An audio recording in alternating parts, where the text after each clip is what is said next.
My name is Galina. I'm 60 this year, and I live in Mikolaiv. I have a family, and I have a daughter and a son, and my son now is in captivity by Russian Federation. He was a soldier, and he met this war in Mariupol region, Donetsk Oblast, and they fought heroically in Illich plants. As I know, President told them to leave this territory and to go back to Ukrainian side, but they refused because they couldn't take these wounded people, and they thought that it's their duty to stay with them, and when they wanted to go back, and they were attacked and then captured.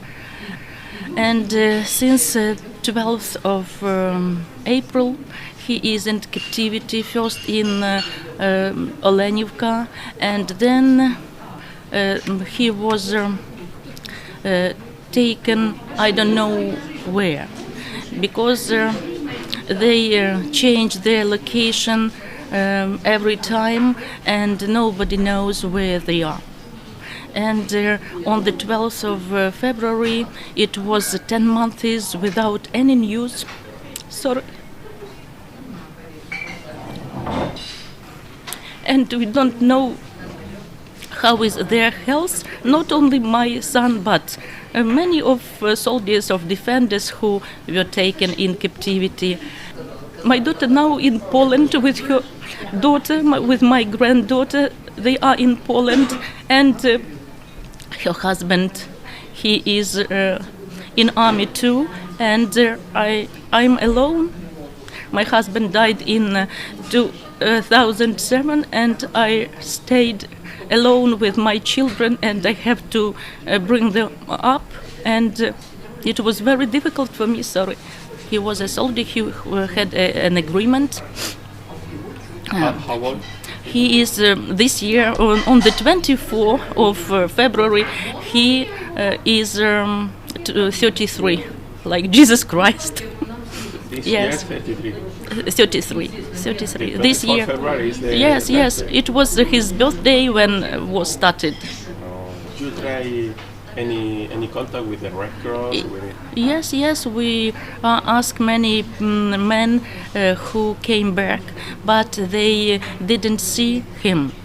And not only him, there are people, there are men, maybe they were taken not in the cities near the borders of Ukraine, maybe somewhere deeper in Russia. It's a body who takes care of our captivities, of our people who are in war also.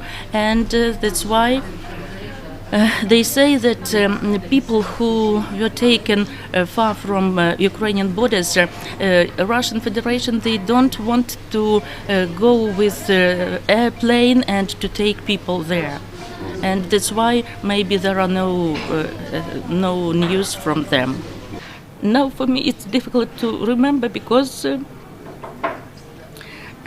I was phoned and I was told that my son disappeared. Nobody knows where he is, and they told me that it would be much better if he is in captivity. And for 1 month I didn't know any information, and I looked through any sources of information. I was looking the photos, I was looking for a list of people who are in captivity, and I couldn't find him.